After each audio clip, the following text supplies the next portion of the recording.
طب يا معز ليه دايما كل ما حاجة تحصل تمام نوري يجيبوا فؤاد. البنت أو يجيبوا الست هي السبب؟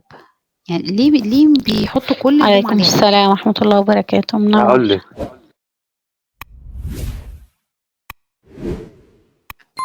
لكن لما يكون كده مش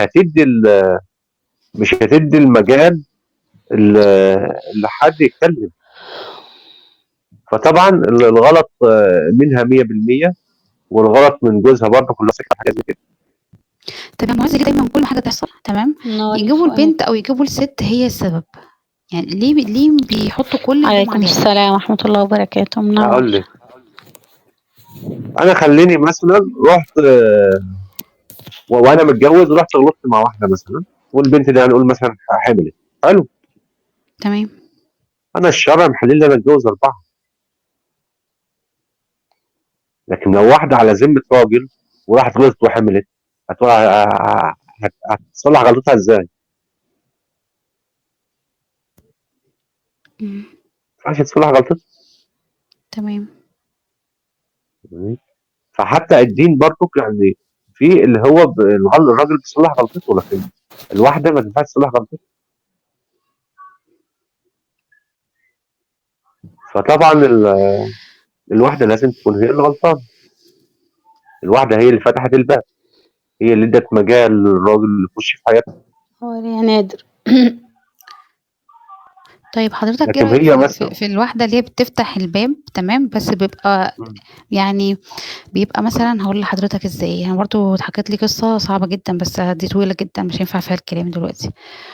مثلا هاخد لك حتة منها صغيرة اللي هو كانت تحت ضغط ان هي مجبرة على ده. دي بيبقى الحل ايه؟ مفيش. بص اقول لك على حاجه، احنا مفيش حد اسمه مجبر على حاجه. مع تمام. احترامي لكلامك في ناس كتير مجبرة على حاجات كتير وخاصة في النقطة دي. أه هقول لك، يعني انت مثلا ممكن يكون صور تسربت لها مثلا عن طريق واحده صديقه، الكلام ده كله، الحاجات عليكم دي كلها السلام ورحمة الله وبركاته. ماشي. ومثلا حد بيهددها بصور. تمام. فيه اللي هو تقدر تصالح جوزها الواد ده 1 2 3، لان اي واحده يعني هتيجي تعمل حاجه زي كده هيبقى غلط. طب هقول الواد ده لحضرتك على 1 2 حاجة. في واحدة وحصل معاها ان هي كانت تحت ضغط تمام وقالت لجوزها وجوزها كان سلبي درجة يعني مش طبيعية. تمام.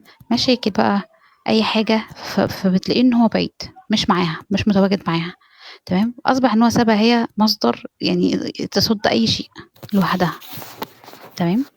هو ايه طيب. اللي فيما بعد مصدر اي حصل. شيء؟ انت بتتكلمي كلام غريب اسمعيني اقسم بس، بالله يا بصي ايت. بصي اسمعيني يا ايتن، مثلا جوزها سلبي، اخواتها كمان سلبيين. للاسف انا كيوت. لا مامتها مش للدرجه يعني. باباها يعني هي عانت كتير يعني انا حرفيا. يعني بصي، يعني طب هم يعني هو مثلا التاني مهددها بايه مثلا؟ مش تهديد. بص حضرتك المشكله عليكم بس ان السلام. القصه يعني ايه. بص هناخد منها حته بس صغننه كده. آه اخت واخت تانية وجوز اخت. الاخت دي كانت بتقول لجوز اختها او كانت بتقول لجوزها ده كل حاجه عن اختها الاولانيه كل حاجه كل حاجه كل حاجه. يعني حتى لو جت عندها شافتها لابسه حاجه اتكلمت معاها مثلا كلمه تخص جوزها تروح نقلاها. تمام. موقف حصل في حياتها الشخصيه حد غلس عليها وهي حكت لاختها. تمام. فكل ده كان بيتنقل باور على طول. تمام. فمن الحته دي مم. دخل بقى جوز اختها ده. تمام. انت مم. بقى فيكي كذا فيكي كذا فيكي كذا. طب احنا طيب عشان هي مثلا مش قابله الوضع ومش قابله الكلام فعملت ايه. راحت اتكلمت مع جوزها